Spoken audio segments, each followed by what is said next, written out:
எல்லாருக்கும் வணக்கம். இன்னைக்கு நம்ம பார்க்க போகிற வீடியோ வந்து என்ன அப்படின்னா வந்து consumer protection act 1986.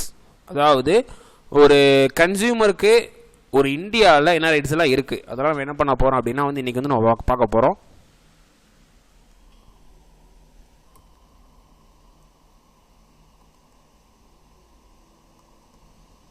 Okay, consumer protection act 1986. So இதெல்லாம் நம்ம இன்றைக்கி பார்க்க போகிற டைட்டில். ஃபஸ்ட்டு என்ன கொஸ்டின் அப்படின்னா வந்து ஹூ இஸ் கன்சியூமர்? கன்சியூமர்னால் யார்? ஓகேங்களா? ஸோ அதை ஃபஸ்ட் நம்ம பார்ப்போம். A consumer is a person or a group intends in orders or uses purchased goods, products, services primarily for a personal, social, family, household and similar needs not directly related to entrepreneurial or business activities. ஓகேங்களா?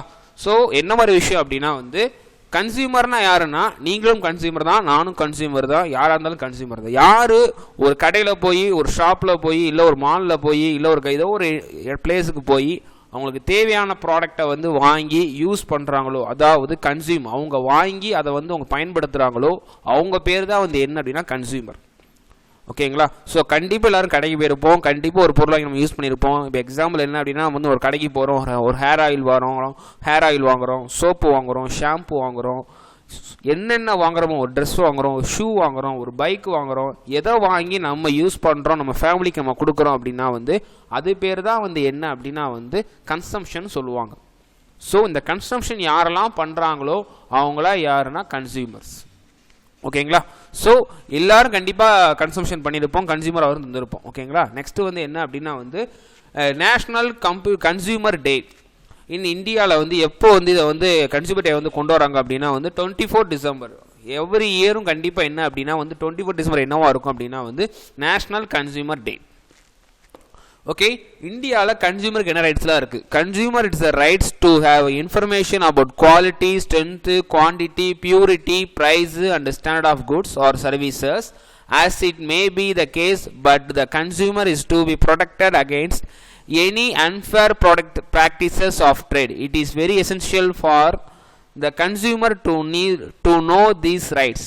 ஒரு கன்சியூமருக்கு வந்து என்ன rights வந்து இருக்குது அப்படின்னா வந்து அவங்க குவாலிட்டியான ப்ராடக்டை வந்து வாங்கணும், ஸ்டாண்டர்டான ப்ராடக்டை வந்து வாங்கணும், அந்த ப்ராடக்ட் உங்களுக்கு வந்து கண்டிப்பாக பிடிச்ச மாதிரி ப்ராடக்டாக வந்து இருக்கணும், ப்ராடக்ட் வந்து பியூரிட்டியாக வந்து இருக்கணும், ப்ரைஸ் வந்து அக்செப்ட் பண்ணுற மாதிரி இருக்கணும், கண்டிப்பாக அந்த ப்ராடக்ட் வந்து ஸ்டாண்டர்டாக வந்து இருக்கணும்.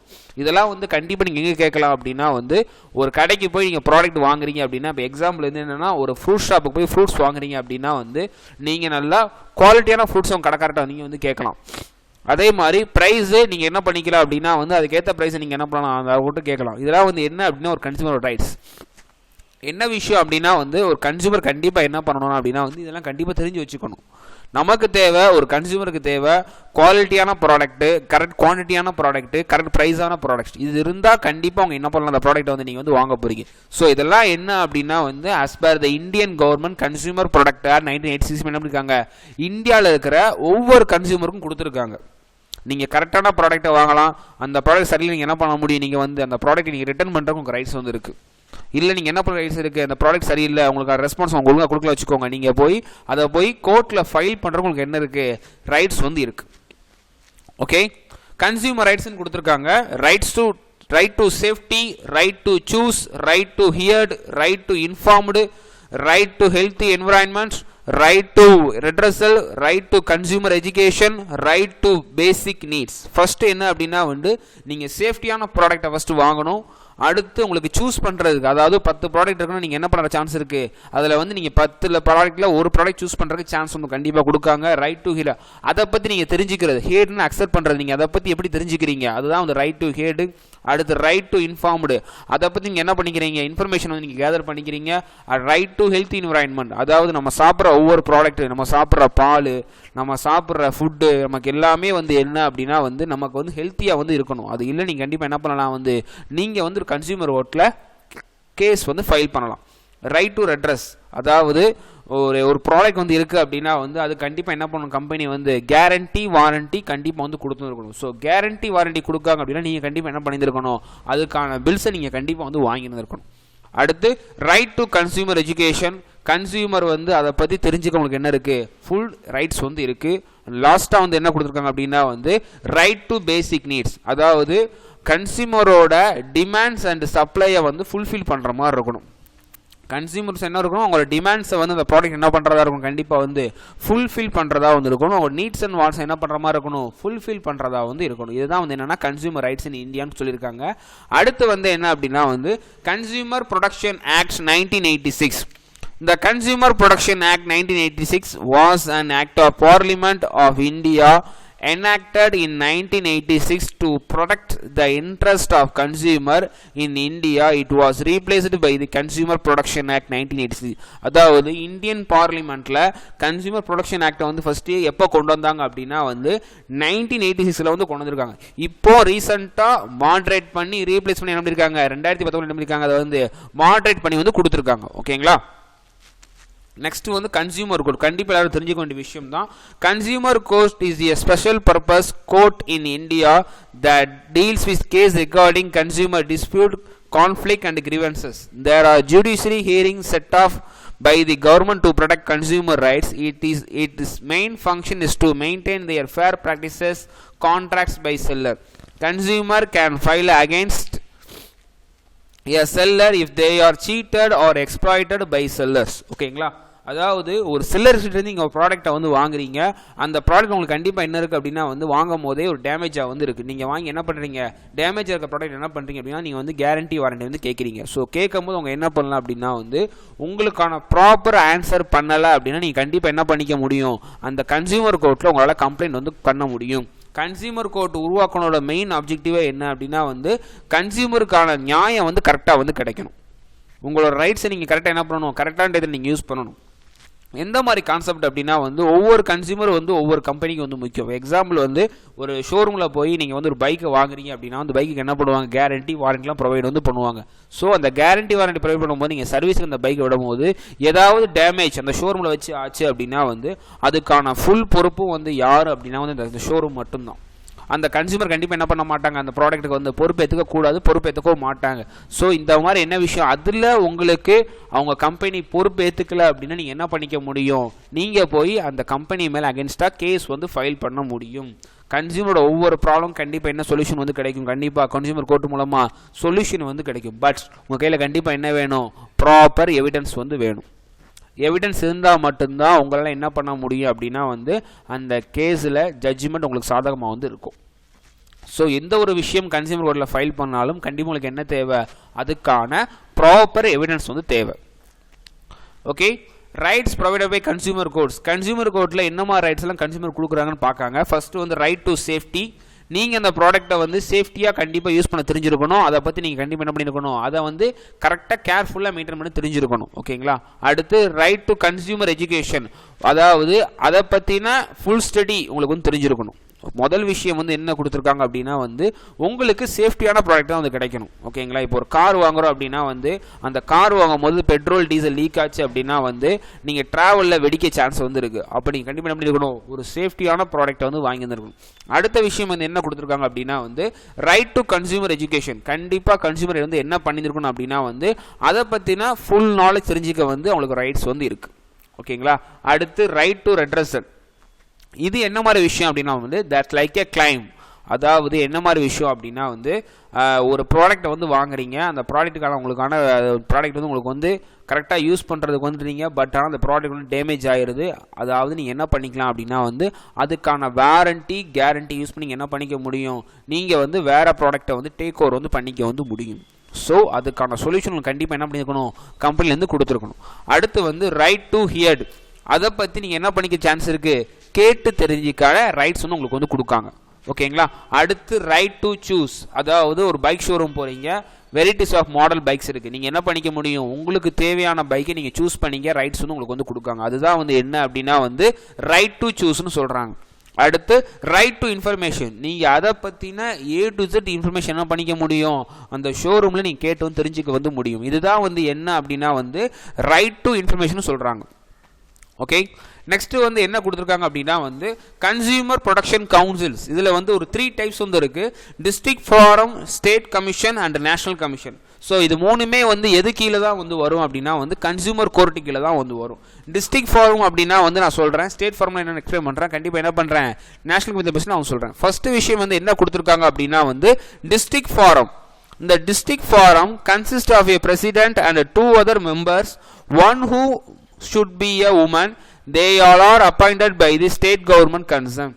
அதாவது ஒரு ஸ்டேட் கவர்மெண்ட் கீழே இருக்கிற ஒரு செக்டார் தான் வந்து என்ன அப்படின்னா வந்து டிஸ்ட்ரிக்ட் ஃபாரம். ஓகேங்களா, இதில் வந்து ஒரு பிரசிடென்ட் வந்து கண்டிப்பாக இருக்கணும், அது போக 2 மெம்பர்ஸ் வந்து இருக்கணும். அதில் ஒரு மெம்பர் கண்டிப்பாக வந்து யாராக இருப்பாங்க அப்படின்னா வந்து உமனாக வந்து இருப்பாங்க. சரியா? ஸோ இது என்ன மாதிரி விஷயம் அப்படின்னா வந்து எந்த ஒரு கேஸையும் நீங்கள் வந்து ஃபைல் பண்ணுறீங்க. இப்போ எக்ஸாம்பிள் வந்து என்ன அப்படின்னா வந்து ஒரு கடைக்கு போய் ஒரு ஷாம்பு வாங்குறீங்க. ஓகேங்களா, ஸோ ஷாம்பு வாங்கும் போது அது நீங்கள் என்ன பண்ணுறீங்கன்னா உங்கள் தலையில் வந்து அப்ளை பண்ணுறீங்க குளிக்கும் போது. அதில் வந்து என்ன பிரச்சனை ஆயிடுது அப்படின்னா வந்து நீங்கள் குளிச்சு முடிச்சுன்னு உங்களுக்கு முடியெல்லாம் கொட்ட ஆரம்பிச்சிருச்சு. குளிச்சு முடிச்சு அடுத்த செகண்ட் என்ன ஆயிடுச்சு, அந்த ஷாம்பு யூஸ் பண்ணி கெமிக்கல் என்னாச்சு உங்கள் மைண்டுக்கு வந்து உங்கள் தலைக்கு வந்து ஒத்துக்கல, அது என்னாச்சு உங்கள் முடியை ஃபுல்லாக கொட்டிருச்சு. நீங்கள் போய் அந்த டிஸ்ட்ரிக்ட் ஃபார்மில் கம்ப்ளைண்ட் பண்ண முடியும். ஓகேங்களா, ஸோ கம்ப்ளைண்ட் பண்ணும் போது அதுக்கான ப்ராப்பர் பில்லை நீங்கள் என்ன பண்ணியிருக்கணும், கண்டிப்பாக அங்கே போய் சப்மிட் பண்ணியிருக்கணும். ஸோ பில்லை உங்களால் என்ன பண்ண முடியாது, கம்ப்ளைண்ட் வந்து பண்ண முடியாது. ஸோ அதுக்கப்புறம் வந்து உங்கள் கம்ப்ளைண்ட் அவங்க அக்செப்ட் பண்ணும் போது என்ன பண்ணுவாங்க அப்படின்னா வந்து அந்த ஷாம்பு பாக்கெட்டில் மிச்சம் ஏதாவது இருக்கும் தெரியுமா, அதை என்ன பண்ணுவாங்க லேபுக்கு வந்து டெஸ்ட்டுக்கு வந்து அனுப்புவாங்க. அந்த லேப் டெஸ்ட்டில் ஏதோ ஒரு தப்பான கெமிக்கலை சேர்ந்துருச்சு அப்படின்னா வந்து கண்டிப்பாக நீங்கள் என்ன பண்ணிக்க முடியும், அந்த கம்பெனி மேலே நீங்கள் வந்து கேஸ் ஃபைல் பண்ண முடியும். அதுக்கான கிளைமும் உங்களால் வாங்கிக்க வந்து முடியும். ஸோ எந்த விஷயம் பண்ணாலும் ப்ராப்பர் எவிடன்ஸோடு நீங்கள் ஒரு கன்சியூமர் கோர்ட்டில் டிஸ்ட்ரிக்ட் ஃபாரம்லேயே ஸ்டேட் கமிஷன் நேஷனல் கமிஷனில் கொடுத்தீங்க அப்படின்னா நீங்கள் எவிடன்ஸ் அண்ட் லேப் டெஸ்ட்டில் வந்து எல்லாமே நீங்கள் சொன்னது கரெக்டாக இருந்துச்சு அப்படின்னா கண்டிப்பாக அவங்க என்ன பண்ணுவாங்க, உங்களுக்கான கிளைம் அவங்க வந்து வாங்கி வந்து கொடுத்துருவாங்க. இதுதான் வந்து என்ன அப்படின்னா வந்து கன்சியூமர் ப்ரொடக்ஷன் ஆக்ட் 1880 மெயின் ரோலே வந்து இதுதான். ஓகேங்களா, அடுத்து வந்து என்ன கொடுத்துருக்காங்க அப்படின்னா வந்து ஸ்டேட் கமிஷன். அதாவது ஒரு டிஸ்ட்ரிக்ட் ஃபாரமில் உங்களுக்கான ஜட்ஜ்மெண்ட் வந்து கிடைக்கல, உங்களுக்கான தீர்ப்பு வந்து உங்களுக்கு பாசிட்டிவ் வந்து கிடைக்கல. நீங்கள் வந்து அதை வந்து என்ன பண்ணுறீங்க அப்படின்னா வந்து ஸ்டேட் கமிஷனுக்கு கொண்டு போகிறீங்க. நீங்கள் என்ன பண்ணுறீங்க அப்படின்னா வந்து ஸ்டேட் கமிஷனுக்கு வந்து கொண்டு போகிறீங்க. ஸோ ஸ்டேட் கமிஷனுக்கு வந்து கொண்டு போகும்போது அந்த டிஸ்ட்ரிக்ட் ஃபாரமில் ரிஜிஸ்டர் பண்ணுறதுலேருந்து வித்தின் 30 days, அதாவது வித்தின் 30 days ரிஜிஸ்டர் கம்பெனிலேருந்து அதுலேருந்து ஒரு 30 நாளைக்கு நீங்கள் என்ன பண்ணணும், அந்த கேஸை வந்து நீங்கள் வந்து ஸ்டேட் கமிஷனுக்கு வந்து ஃபார்வர்டு வந்து பண்ணலாம். நீங்கள் என்ன பண்ணிக்க முடியும், 30 நாளைக்குள்ள ஸ்டேட் கமிஷனுக்கு வந்து ஃபார்வர்டு வந்து பண்ணலாம். Each state commission consist of a president and not less than 2 other members. 1 president வந்து இருக்கணும், மெம்பர்ஸ் வந்து 2 not less than, அதாவது அதிக 2 மெம்பர்ஸ்க்கு வந்து உள்ள வந்து இருப்பாங்க. அதில் வந்து 1 கண்டிப்பாக வந்து என்ன வந்து இருப்பாங்க, உமன் மெம்பர்ஸாக வந்து இருப்பாங்க. They are appointed by the centre state government concern கொடுத்துருக்காங்க. ஸோ டிஸ்ட்ரிக்ட் ஃபாரமையும் சரி ஸ்டேட் கமிஷனையும் சரி ரெண்டையுமே வந்து கரெக்டாக வந்து கொண்டு போகிறது வந்து யார் அப்படின்னா வந்து ஸ்டேட் கவர்மெண்ட் மட்டும்தான். ஸோ இதில் நீங்கள் என்ன பண்ணிக்க முடியும், உங்களால் டிஸ்ட்ரிக்ட் ஃபாரமில் ஜெயிச்சு உங்களால் கேஸ் ஜட்ஜ்மெண்ட்டை வாங்க முடியல அப்படின்னு நீங்கள் என்ன பண்ணிக்கலாம், அந்த கம்ப்ளைண்ட் பண்ண 30 நாள் நீங்கள் என்ன பண்ணணும், ஸ்டேட் கமிஷன் நீங்கள் வந்து கம்ப்ளைண்ட் வந்து பண்ணலாம். ஓகேங்களா, ஸோ கம்ப்ளைண்ட் பண்ணும் போது உங்களுக்கு கண்டிப்பாக என்ன தேவை அப்படின்னா வந்து ப்ராப்பர் பில் அண்ட் எவிடன்ஸ் வந்து தேவை. ஸோ இருந்தால் மட்டும்தான் ஜட்ஜ்மெண்ட் உங்களுக்கு கண்டிப்பாக வந்து என்ன வரைக்கும் உங்களுக்கு சாதகமாக வந்து இருக்கும். இதுதான் வந்து என்ன அப்படின்னா ஸ்டேட் கமிஷனோட வேலை. நெக்ஸ்ட் வந்து என்ன கொடுத்துருக்காங்க அப்படின்னா வந்து the national commission. The National Commission consists of a president and at least 4 other members. அதாவது ஒரு பிரசிடென்ட் வந்து இருக்கணும், அது போக எத்தனை பேர் இருக்கணும் அப்படின்னா வந்து 4 மெம்பர்ஸ் வந்து இருக்கணும். அதில் கண்டிப்பாக என்ன இருப்பாங்க, ஒரு உமன் வந்து இருப்பாங்க. They are appointed by the central government. அதாவது இவங்களை அப்பாயிண்ட் பண்ணுறது வந்து இந்த இடத்துல வந்து யார் அப்படின்னா வந்து சென்ட்ரல் கவர்மெண்ட். அதாவது டிஸ்ட்ரிக்டையும் ஸ்டேட் மெம்பர்ஸையும் வந்து அப்பாயிண்ட் பண்ணுறது வந்து ஸ்டேட் கவர்மெண்ட். பட் நேஷனல் கமிஷனில் பீப்புளை வந்து அப்பாயிண்ட் பண்ணுறது வந்து யார் அப்படின்னா வந்து சென்ட்ரல் கவர்மெண்ட். இது வந்து எந்த மாதிரி கான்செப்ட் அப்படின்னா வந்து நீங்கள் ஸ்டேட் கமிஷன்லையும் கேஸ் ஃபைல் பண்ணி தோத்துட்டீங்க அப்படின்னா வந்து நீங்கள் என்ன பண்ணலாம், அடுத்த 30 நாளைக்குள்ள நீங்கள் நேஷனல் கமிஷனுக்குள்ள கேஸ் வந்து ஃபைல் வந்து பண்ணலாம். இதுக்கும் வந்து கண்டிப்பாக என்ன தேவை அப்படின்னா வந்து லேப் டெஸ்ட் வந்து கம்பல்சரி. அது போக நீங்கள் என்ன பண்ணியிருக்கணும், எல்லாரோட பில் காப்பியும் வச்சுருக்கணும். அது போக டிஸ்ட்ரிக்ட்லையும் ஸ்டேட்லையும் கொடுத்த ஜட்ஜ்மெண்ட் காப்பி நீங்கள் கண்டிப்பாக என்ன பண்ணணும், இதில் வந்து நீங்கள் வந்து சப்மிட் வந்து பண்ணணும். ஸோ இதையும் கண்டிப்பாக என்ன பண்ணுவாங்க, ஃபுல் அனாலிசிஸ் பண்ணி தான் வந்து உங்களுக்கான ஜட்ஜ்மெண்ட் அவங்க வந்து கொடுப்பாங்க. ஸோ ஜட்ஜ்மெண்ட்டு உங்களுக்கு சாதகமாக வந்துச்சு அப்படின்னா நீங்கள் என்ன பண்ணிக்க முடியும், அந்த கம்பெனிலேருந்து நஷ்டஈடு கேட்டு வாங்கிக்க வந்து முடியும். அடுத்து simple procedure for admission of a complaint in consumer courts. ஒரு கன்சியூமர் கோர்ட்டில் எப்படி நம்ம கம்ப்ளைண்ட் வந்து பண்ணுறது, அதை வந்து நாங்கள் சிம்பிளாக வந்து கொடுத்துருக்கோம். என்ன மாதிரி விஷயம் அப்படின்னா வந்து ஃபஸ்ட்டு அந்த கம்பெனியில் நீங்கள் என்ன பண்ணுறீங்க அப்படின்னா வந்து ஒரு நோட்டீஸ் வந்து அனுப்புகிறோம். கண்டிப்பாக அந்த கம்பெனி மேலே நீங்கள் வந்து என்ன பண்ணணும் அப்படின்னா வந்து ஒரு நோட்டீஸ் வந்து அனுப்பணும். ஸோ இதுதான் வந்து என்ன அப்படின்னா வந்து நீங்கள் பேசிக்காக ஃபஸ்ட்டு பண்ணுற விஷயம். நோட்டீஸ் அனுப்பணும் அப்படின்னா வந்து அந்த ப்ராடக்ட் நீங்கள் எப்போ வாங்கியிருக்கீங்க அதுக்கான பில்லு நீங்கள் கண்டிப்பாக வச்சுருக்கணும். ஸோ அந்த பில் காப்பியை வச்சு அந்த ப்ராடக்ட்னால உங்களுக்கு என்ன பிரச்சனை வந்துச்சு, அந்த பிரச்சனையை நீங்கள் எப்படி ப்ரூவ் பண்ணுறீங்க, இதெல்லாம் காமிச்ச பிறகு தான் நீங்கள் வந்து என்ன பண்ண முடியும் அப்படின்னா வந்து அந்த கம்பெனி மேலே நீங்கள் வந்து நோட்டீஸும் சென்ட் பண்ண முடியும். அந்த நோட்டீஸ் சென்ட் பண்ணுறதான் வந்து நோட்டீஸ் எப்படி சென்ட் பண்ணுறீங்க அப்படின்னா வந்து இந்த ப்ராப்ளத்துக்கான எக்ஸ்ப்ளனேஷன் நீங்கள் நான் கொடுக்கணும். இந்த ப்ராப்ளமுக்கான எக்ஸ்ப்ளனேஷனை நீங்கள் வந்து கொடுக்கணும். என்ன பண்ணுறீங்க சொல்லி அந்த நோட்டீஸ் வந்து என்ன பண்ணுறீங்க அந்த கம்பெனிக்கு வந்து சென்ட் பண்ணுறீங்க. ஸோ அந்த கம்பெனிக்கு சென்ட் பண்ணும்போது அந்த கம்பெனியை பற்றி நீங்கள் என்ன பண்ணிக்க முடியும், நீங்கள் வந்து ப்ராப்ளம்ஸ் வந்து நீங்கள் மென்ஷன் பண்ணி அதை பேஸ் பண்ணி நீங்கள் என்ன பண்ணுறீங்க அந்த கம்பெனி மேலே வந்து நோட்டீஸை வந்து சென்ட் வந்து பண்ணுறீங்க. இதுதான் வந்து என்னென்னா நீங்கள் பண்ணுற ஃபஸ்ட்டு ஸ்டெப்பு.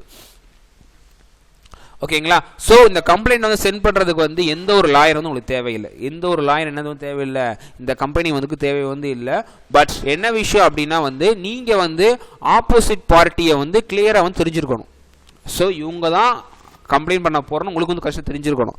ஒரு ப்ராடக்ட் வந்து வாங்குறீங்கன்னா, ஒரு ஷாம்பு வாங்குறீங்க, ஒரு மெடிசன் வாங்குறீங்க அப்படின்னா வந்து அந்த மெடிசனை வந்து மேனுஃபேக்சர் பண்ணது இவங்க தான் கண்டிப்பாக நீங்கள் என்ன பண்ணியிருக்கணும் தெரிஞ்சிருக்கணும். ஓகேங்களா? ஸோ இந்த மாதிரி கம்ப்ளைண்ட்டை வந்து நீங்கள் அனுப்புறதுக்கு கண்டிப்பாக என்ன தேவையில்லை அப்படின்னா வந்து எந்த ஒரு லாயர் வந்து தேவையில்லை. ஒரு ஒயிட் பேப்பரில் நீங்கள் என்ன பண்ணுறீங்க அதுக்கான கம்ப்ளைண்ட் வந்து சப்மிட் பண்ணால் கோர்ட்லேருந்து என்ன பண்ணிடுவாங்க அந்த கம்பெனி மேலே வந்து நோட்டீஸை வந்து அனுப்பிடுவாங்க. ஸோ எந்த ஒரு லீகலாக வந்து நீங்கள் மூவ் பண்ண அவசியம் இல்லை. ஸோ சிம்பிளாக நீங்கள் என்ன பண்ணலாம் வந்து ஒரு ஒயிட் பேப்பரில் எவிடன்ஸ் என்ன பண்ணுறீங்க ப்ராப்பராக வந்து சப்மிட் பண்ணீங்கன்னா கோர்ட்லேருந்து கண்டிப்பாக என்ன பண்ணுவாங்க நோட்டீஸ் வந்து அது மேலே சென்ட் பண்ணுவாங்க. ஸோ இதுக்கு வந்து என்ன பண்ணுறாங்க அப்படின்னா வந்து பெட்டிஷன் அனுப்புறதுக்கு ஒரு மினிமம் சார்ஜஸ் வந்து வச்சுருக்காங்க. அதை நம்ம வந்து இப்போ ஸ்லைடில் பார்க்கலாம். So we have submit the fees through demand draft. நீங்கள் வந்து பேங்க்கில் டிடி கட்டி என்ன பண்ண முடியும் அந்த கம்ப்ளைண்ட்டை வந்து நோட்டீஸை வந்து நீங்கள் வந்து அனுப்ப வந்து முடியும். ஸோ ஃபஸ்ட்டு வந்து என்ன அப்படின்னா வந்து டிஸ்ட்ரிக்ட் ஃபாரமுக்கு அதாவது 100 rupees இதுதான் வந்து டிடி கமிஷன். ஓகேங்களா? உங்களோட கம்ப்ளைண்ட்டை வந்து நீங்கள் ஆப்போசிட் பார்ட்டிக்கு வந்து அனுப்புறீங்கன்னா அப் டு 1 lakh, அதாவது 1 lakh வரைக்கும் உங்களோட கிளைம் பண்ணணும்னு நினச்சிங்கன்னா உங்கள் கம்ப்ளைண்ட்டோட மதிப்பு 1 lakh வரைக்கும் இருந்துச்சு அப்படின்னா வந்து நீங்கள் வந்து எவ்வளோ வந்து டிடி வந்து கட்டணும் 100 rupees நீங்கள் டிடி பே பண்ணணும். அதாவது உங்கள் கம்ப்ளைண்ட் நீங்கள் பண்ணுற ஆப்போசிட் பார்ட்டிகிட்ட நீங்கள் நஷ்டீடு கேட்பீங்க தெரியுமா, அந்த நஷ்டீடு அமௌண்ட்டு 1 லட்ச ரூபாய்க்குள்ளே இருந்துச்சு நீங்கள் என்ன பண்ணணும் 100 ரூபாய்க்கு டிடி வந்து எடுக்கணும். அதுவே 1 லட்சத்துலேருந்து 5 லட்சம் வரைக்கும் இருந்துச்சு அப்படின்னா வந்து நீங்கள் என்ன பண்ணணும் 200 ரூபாய்க்கு டிடி எடுக்கணும். ஓகேங்களா? ஸோ அதே அமௌண்ட் வந்து 5 லட்சத்துலேருந்து 10 லட்சம் வரைக்கும் இருந்துச்சு அப்படின்னா நீங்கள் என்ன பண்ணணும் வந்து 400 ரூபாய்க்கு டிடி எடுக்கணும். ஓகேங்களா? அதுவே 10 லட்சத்துலேருந்து 20 லட்சம் வரைக்கும் இருந்துச்சு அப்படின்னா நீங்கள் என்ன பண்ணணும் வந்து 500 ரூபாய்க்கு டிடி வந்து எடுக்கணும். ஸோ நல்லா யோசிச்சு பாருங்கள் என்ன பண்ணுறாங்க, ஒரு சின்ன அமௌண்ட்டு தான் என்ன பண்ணுறாங்க நம்மகிட்ட வந்து டிஸ்ட்ரிக்ட் ஃபாரம்லேருந்து கம்ப்ளைண்ட் பண்ணுறதுக்கான டிடி கேஷை வந்து நம்மகிட்ட வந்து வாங்குறாங்க. ஸோ நீங்கள் டிஸ்ட்ரிக்ட் ஃபாரமில் 20 லட்சத்துக்குள்ளே மட்டும்தான் என்ன பண்ண முடியும் உங்களால் வந்து கம்ப்ளைண்ட்டை வந்து ரிஜிஸ்டர் வந்து பண்ண முடியும், கிளைம் வந்து கேட்டு பண்ண முடியும். ஸோ அதுக்கு மீறி நீங்கள் என்ன பண்ணுறீங்க, இதை விட்டுட்டா நீங்கள் என்ன பண்ணுறீங்க ஸ்டேட் கமிஷனுக்குள்ளே போகிறீங்க. ஸ்டேட் கமிஷனுக்குள்ள போறீங்க அப்படின்னா வந்து 20 லட்சத்துலேருந்து 50 லட்சம் வரைக்கும் நீங்கள் கிளைம் கேட்டு கம்ப்ளைண்ட் போட்டீங்க அப்படின்னா வந்து நீங்கள் எவ்வளோ டிடி வந்து பே பண்ணுறீங்க 2000 ரூபீஸுக்கு பே பண்ணுறீங்க. அதுவே 50 லட்சத்துலேருந்து 1 கோடி வரைக்கும் நீங்கள் வந்து நஷ்டீடு கேட்டு கம்ப்ளைண்ட் பண்ணுறீங்க அப்படின்னா வந்து நீங்கள் எவ்வளோக்கு வந்து டிடி வந்து எடுக்கீங்க 4000 டிடி வந்து எடுக்கிறீங்க. அதாவது ஸ்டேட்டுக்கு. ஸோ ஸ்டேட் டிஸ்ட்ரிக்ட் கமிஷனை பொறுத்த வரைக்கும் நீங்கள் வந்து எவ்வளோ வரைக்கும் கம்ப்ளைண்ட் வந்து பண்ணலாம் அப்படின்னா வந்து நல்லா போட்டிருக்காங்கன்னா 20 லட்சம் வரைக்கும் நீங்கள் நஷ்டீடு கேட்டு பண்ணலாம். இதுவே ஸ்டேட் கமிஷனாக இருந்துச்சு அப்படின்னா நீங்கள் என்ன பண்ணலாம் 1 கோடி வரைக்கும் நீங்கள் என்ன பண்ணலாம் நஷ்டீடு கேட்டு வந்து பண்ணலாம். குறைஞ்சது 20 லட்சத்துக்கு அதிகபட்சம் எவ்வளவுக்கு நீங்கள் 1 கோடி வரைக்கும் கேட்டு என்ன பண்ணலாம் நீங்கள் வந்து நஷ்டீடு வந்து கேட்கலாம். இதுவே நேஷனல் கமிஷனாக இருந்துச்சு அப்படின்னா வந்து above 1 crore இருந்துச்சு அப்படின்னா நீங்கள் என்ன பண்ணிக்கிறீங்க 5000 பே பண்ணி நீங்கள் என்ன பண்ணுறீங்க அதுக்கான டிடி அமௌண்ட் கட்டி நீங்கள் கம்ப்ளைண்ட்டை வந்து அனுப்புறீங்க, கிளைமை வந்து கேட்குறீங்க. ஓகேங்களா?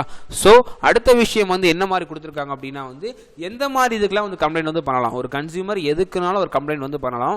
பட் எக்ஸாம்பிள்ஸ் வந்து என்ன கொடுத்துருக்காங்க அப்படின்னா வந்து கன்ஸ்ட்ரக்ஷன் வித்தவுட் அப்ரூவல், அதாவது எதுவும் அப்ரூவல் இல்லாமல் ஒரு கன்ஸ்ட்ரக்ஷன் கட்டுறாங்க அப்படின்னு நீங்கள் என்ன பண்ணிக்க முடியும், அதுக்கு நீங்கள் வந்து கேஸ் வந்து போட வந்து முடியும். அதாவது அப்புறம் இல்லீகலாக கன்ஸ்ட்ரக்ஷன் பண்ணாங்கன்னா, அதாவது உங்களோட லேண்டை வந்து உங்களுக்கு தெரியாமல் இல்லீகலாக இவங்க எடுத்து யூஸ் பண்ணாங்க நீங்கள் என்ன பண்ணிக்க முடியும், அதுக்கு நீங்கள் வந்து கம்ப்ளைண்ட் வந்து போட வந்து முடியும். அடுத்து வந்து ஃப்ராட் இன் புக்கிங். இதை ஒரு டிக்கெட் புக் பண்ணுறீங்க, ஒரு ட்ரெயின் டிக்கெட்டோ பஸ் டிக்கெட்டோ ஒரு கோயிலோட தரிசன டிக்கெட்டோ இல்லை அப்படின்னா ஒரு ட்ராவல் டிக்கெட்டோ புக் பண்ணும் போது ஸோ அதையும் நீங்கள் என்ன பண்ணிக்க முடியும், அதுக்கான கம்ப்ளைண்ட் வந்து உங்களுக்கு தெரியாமல் யாராவது உங்கள் இதை பண்ணிட்டாங்க அப்படின்னு நீங்கள் என்ன பண்ணிக்க முடியும், அதையும் நீங்கள் வந்து கம்ப்ளைண்ட் வந்து பண்ண முடியும். ஹிடன் சார்ஜஸ், அதாவது உங்களுக்கு தெரியாமல் அடிஷ்னல் ஏதாவது சார்ஜ் போட்டாங்கன்னா, இப்போ என்ன மாதிரி விஷயம் அப்படின்னா வந்து ஒரு ப்ராடக்ட் விலை 100 ரூபா இருக்கும், ஆனால் உங்கள்கிட்ட என்ன பண்ணுவாங்க 115 ரூபா வாங்குவாங்க. ஸோ 115 ரூபா அக்கௌண்ட்லேருந்து எடுக்கும்போது நீங்கள் என்ன பண்ணிக்க முடியும், அந்த 15 ரூபாய் வந்து உங்களோட ஹிடன் சார்ஜை வந்து கொடுப்பாங்க. அதுக்கு நீங்கள் என்ன பண்ணிக்க முடியும், அகென்ஸ்டாக வந்து கம்ப்ளைண்ட் வந்து பண்ண வந்து முடியும். ஓகேங்களா, அதாவது உங்களோட ப்ராஜெக்டை வந்து உங்கள்கிட்ட சொல்லாமல் கேன்சல் பண்ணுறாங்க. ஒரு கன்சியூமருக்கு அகென்ஸ்டாக என்னெல்லாம் நடக்குதோ நீங்கள் என்னெல்லாம் பண்ணலாம், அதெல்லாம் வந்து கன்சியூமர் கோர்ட்டில் கேஸ் வந்து ஃபைல் வந்து பண்ணலாம். அதில் வந்து 3 டைப் வந்து இருக்குது. என்ன அப்படின்னா district, state and national. So நீங்கள் என்ன பண்ணிக்க முடியும், இந்த 3ஐயும் வந்து யூஸ் பண்ணி உங்களுக்கான ரைட்ஸை நீங்கள் வந்து சொல்லி நீங்கள் என்ன பண்ணிக்கலாம், உங்களோட அமௌண்ட்டை வந்து உங்களோட நஷ்டத்தை நீங்கள் என்ன பண்ணிக்கலாம் வந்து கிளைம் வந்து பண்ணிக்கலாம். Okay, thank you. ஸோ இதுதான் வந்து கன்சியூமர் ப்ரொடக்ஷன் ஆக்ட் 1986. நான் என்ன பண்ணியிருக்கேன்னா ஒரு சிம்பிளாக நான் சொல்லியிருக்கேன். இதோட நோட்ஸ் நான் என்ன பண்ணுறேன் அப்படின்னா வந்து டிஸ்கிரிப்ஷனில் வந்து கொடுத்துட்றேன். நீங்கள் என்ன பண்ணிக்கோங்க, இதோட நோட்ஸ் வேணும்னா அதுலேருந்து காப்பி பண்ணி வந்து எடுத்துக்கோங்க. Anyway thank you. இந்த வீடியோ உங்களுக்கு பிடிச்சிருந்துச்சு அப்படின்னா வந்து லைக் பண்ணுங்கள், ஷேர் பண்ணுங்கள், கமெண்ட் பண்ணுங்கள். அதுபோக நம்மளோட ஏஜிஜே கம்ப்யூட்டர்ஸ் பேஜுக்கு சப்ஸ்கிரைப் பண்ணுங்கள். சைடில் ஒரு பெல் ஐக்கானை ப்ரெஸ் பண்ணுங்கள். தேங்க்யூ.